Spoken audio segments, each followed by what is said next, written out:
Royal drama never gets old, does it? But what we're witnessing right now with Meghan Markle and Prince Harry isn't just your typical celebrity gossip. This is a full-blown psychological case study playing out in real time. The latest footage shows something disturbing.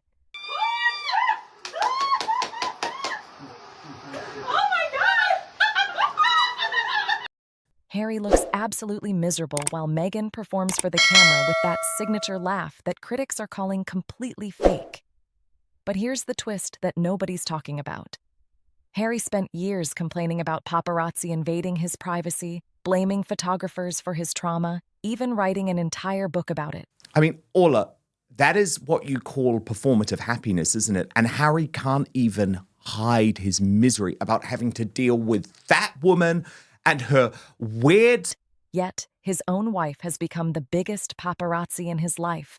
She's filming him secretly at home, posting everything on social media, turning their private moments into content for likes and engagement. The irony is absolutely brutal. So the question everyone's asking is this: is Harry trapped in a marriage he can't escape, or is he complicit in this performance? Let's break down what's really happening behind the palace walls. Social media. And remember, this is a guy who says he's so traumatized to be photographed ever because of what happened to his mother all of those decades ago. Okay, fine, I understand that. But it's your wife who is actually now the biggest paparazzi. She's secretly filming you at home. She's secretly taking pictures of you wherever you are to post on social media. So spare me the lectures about the paps, Harry, because the pap is actually in your bed. Think about Harry's upbringing for a second. This is a man who was raised in the most traditional royal environment imaginable. Stiff upper lip, duty before emotion, privacy above everything. Protocol was literally drilled into him since childhood. Now compare that to who he married. Meghan is the complete opposite. And what he's done to his family, I think, is atrocious. But, you know, look at him and his upbringing. He has been brought up in a royal family, stiff upper lip, blah, blah. And he's got the most hysterical... She craves attention, thrives in the spotlight, and treats social media like it's oxygen. She wants to be filmed, photographed, and talked about constantly. This isn't just a personality clash. This is a fundamental incompatibility that's playing out publicly.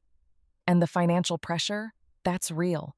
Without royal funding, without massive deals coming through, how exactly are they maintaining that Montecito mansion lifestyle?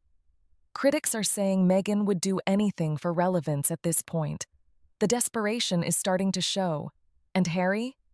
He's just along for the ride, looking more trapped with every public appearance. Disgraceful, you know, horrendously attention-seeking wife. It must be completely opposite to everything that he is. It's a bipolar. Do you know what I mean? Yeah, yeah, yeah. Complete bipolar. Absolutely. It's bizarre. She wants to be photographed. She wants to be videoed. She wants to be in the limelight. She'd have OnlyFans. She'd have OnlyFans, wouldn't she? She probably She would. Well, seriously, Meghan's OnlyFans will be coming. Right. Now let's talk about Meghan's parenting philosophy, because this is where things get really interesting. She's out here talking about teaching her kids the power of the word yet. Sounds inspiring, right? Sounds like a motivational TED Talk, but listen closely to what she actually admits. You know, and how to reframe things for kids when they're like, I can't do it. I can't do it yet. No, I'm not good enough. I'm not good enough yet. She says she types messages to her children on her computer before bed and sends them to an email address for them to read when they're adults. Let that sink in. Instead of actually being present with her kids, reading them bedtime stories, tucking them in, having real conversations, she's creating a digital time capsule. This isn't parenting. This is content creation disguised as motherhood. It's performative in the worst possible way. And parents everywhere are seeing right through it. Your kids don't need emails to read in 20 years. They need you now. Type that to my children before I go to bed. Guess what? Like, I'm teaching that to them, or I'm reinforcing that. But I'm also reinforcing it for myself. Yes. Like, I don't know yet. I'm not sure. I was just going to say that applies to every adult. That applies to me right now, all of us. Yeah. Like, yeah, yet. I don't know what I'm doing. Yet. My business hasn't gotten traction. Yet. No one's picked up my book proposal yet. Yes. The criticism is getting harsher now, and honestly, it's not hard to see why. Multiple sources are suggesting that Meghan isn't doing the actual hands-on parenting at all. There are full-time nannies handling everything while Meghan curates her public image and writes those future emails. This is the accusation that really stings because it exposes the gap between perception and reality. Meghan wants to be seen as this modern, empowered mother who's raising conscious children. Oh my God, she hasn't raised her kids. She's not raising her kids. It's a nanny all the time. 100%. Yeah. And do you know what she was talking about in regards to that email? But if you're not actually present in their daily lives, what are you really teaching them? The claim that she'd rather type an email than spend quality time with her kids is damaging because it reinforces what critics have been saying all along. Everything Meghan does is calculated for future PR value. Nothing is authentic. Everything is a performance designed to build her brand and protect her image. Was that rather than actually spend time with her children, she claims that at the end of every day, she writes them a note on her computer, Be back later. sends it to an email address for them to read when they're an adult, which seems like a ridiculous performative move, which is actually nothing. Here's the brutal truth that nobody wants to say out loud. Harry can't leave. He's completely stuck. Think about what he's sacrificed to be with Meghan. He destroyed his relationship with his father, his brother, the entire royal family. He trashed them publicly in interviews, on Netflix, in his memoir. He gave up his military titles, his royal duties, his entire identity. So even if he wakes up one day and realizes this was all a massive mistake, what can he do? Admitting failure now would make him look like the biggest fool in modern royal history. His credibility is already shot. The British public has moved on. They don't want him back. William and Kate are the future now. Harry is irrelevant. And that's why you see that misery in his eyes. He's trapped in a marriage he can't escape, in a life he can't return from, with nowhere left to go. He can't. He just cannot say this has not. I've made a mistake. No. He can't. He can't because it's just on every level, family, nation, everything that he has done and sacrificed. He cannot now turn his back. She entrapped him, but you're so right. He put everything on the Everything. line. So his credibility is It's shot, shot if anyway. he It's admits shot, yeah. this was a mistake. I know. And of course he wants to. I mean, this is a very dysfunctional marriage. He's a very unhappy He is. man now. He is. I've been Yeah. reporting for well over a year that they are effectively living separate yeah. lives. Yeah. But I don't think... Let's address the elephant in the room. Does Meghan genuinely believe she still has a chance to become Queen of England? Because if she does, that's absolutely delusional. She's not in line for anything. She's not welcome in royal circles. She burned every bridge possible. But critics are saying she lives in her own fantasy world where she's still the main character in some Hollywood fairy tale. And here's the other issue that always comes up. Anytime someone criticizes Meghan, they get accused of racism. But this has nothing to do with her race. This is about her behavior, her actions, her pattern of using people and discarding them. She used the British royal family to become famous, then dropped them when she got what she wanted. She's using Harry for status and relevance. It's a pattern. And people are finally seeing it clearly.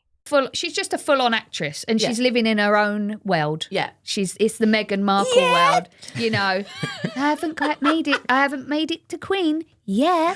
Well, Oh, yeah. And that's the other awful. terrifying Yeah. thing, though, isn't it? That Yeah. she genuinely still believes that there is a chance she will be Queen of England. And do you know what the thing is that really, any time you say, and back to the whole left narrative, any time you say you don't like her, people go, because you're racist. It doesn't. I don't care. I mean, she looks whiter than me. In fairness. tried She's to like- make herself she has. look But the non-black. thing is, it's nothing to do with that. When she came on, The resentment toward Meghan in the UK is very real, and it's not going away. People feel used. They welcomed her into the royal family, celebrated her marriage, supported her initially. But she took that goodwill, used it to build her international profile, then trashed the country and the institution on her way out. That's why she's so hated there. and the way she's reportedly treated Catherine, the Princess of Wales. That's another layer of anger. Catherine represents everything the British public values: grace, dignity, duty, authenticity. Meghan represents the opposite.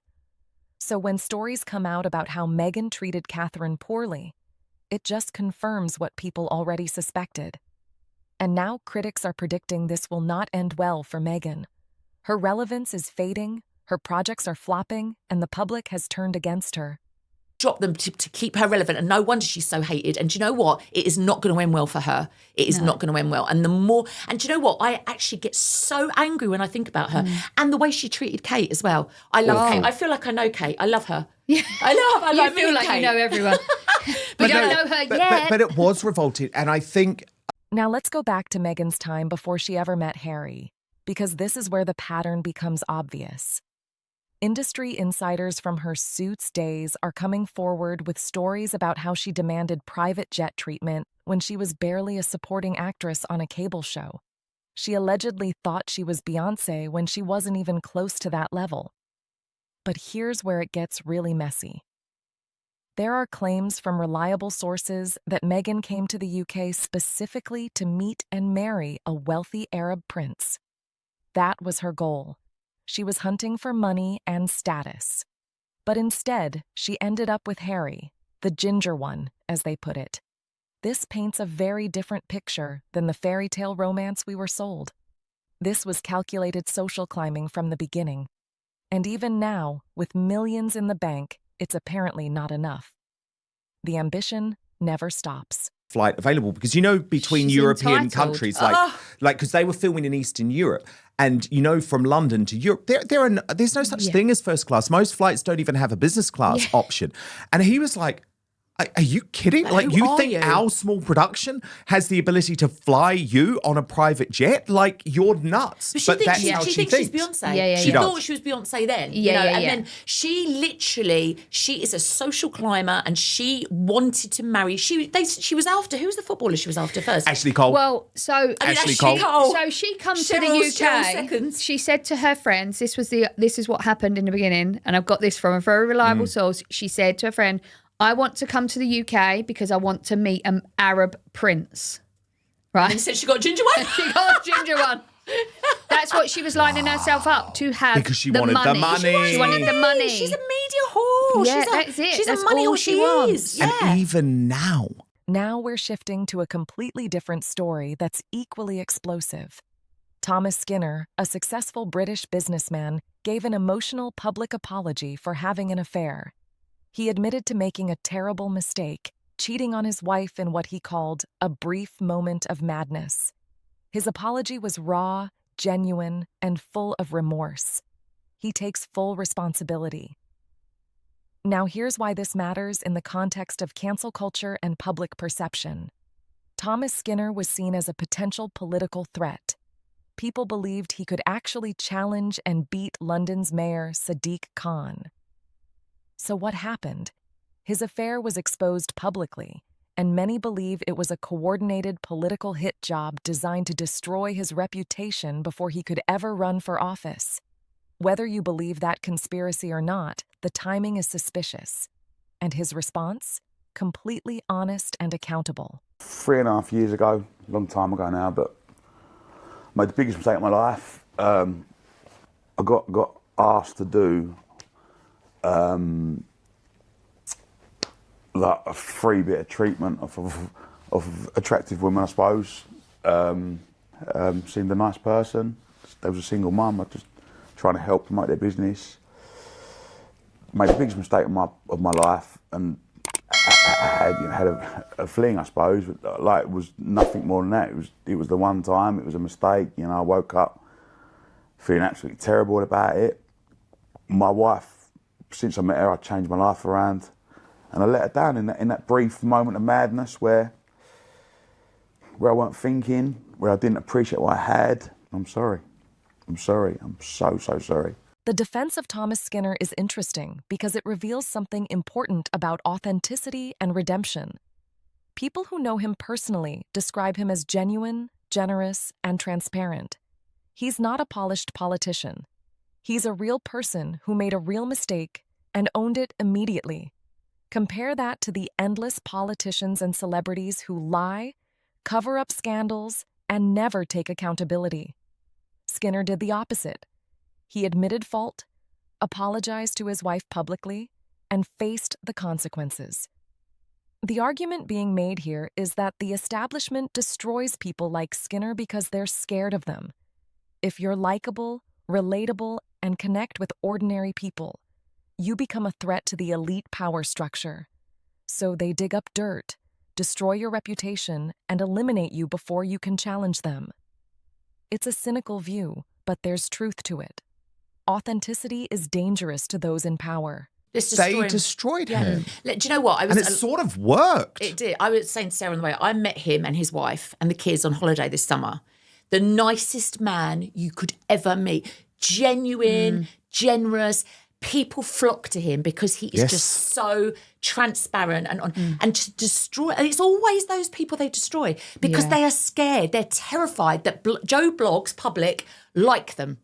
If you are liked and you are seen as one of the people, they will bring you down as quickly. And do you know what? He adores his wife. I said this to you tonight, his little kids. We all make mistakes. And I mean... So what's the connecting thread through all of this? It's the battle between authenticity and performance. Meghan Markle represents calculated performance. Everything is curated, staged, designed for maximum PR impact. Thomas Skinner represents flawed authenticity. He made a mistake, but he owned it like a human being. And then there's the J.D. Vance story that ties it all together. A man from the most underprivileged background in America who broke the cycle, overcame addiction in his family, and became vice president. That's the kind of story that inspires people because it's real. The elite don't want real. They want controlled narratives. But the public is waking up. They're demanding accountability, authenticity, and truth. So here's my question for you. Do you believe in second chances? Do you think Meghan will ever be accepted again? Drop your thoughts below, and don't forget to subscribe for more unfiltered commentary on celebrity culture and the stories that matter.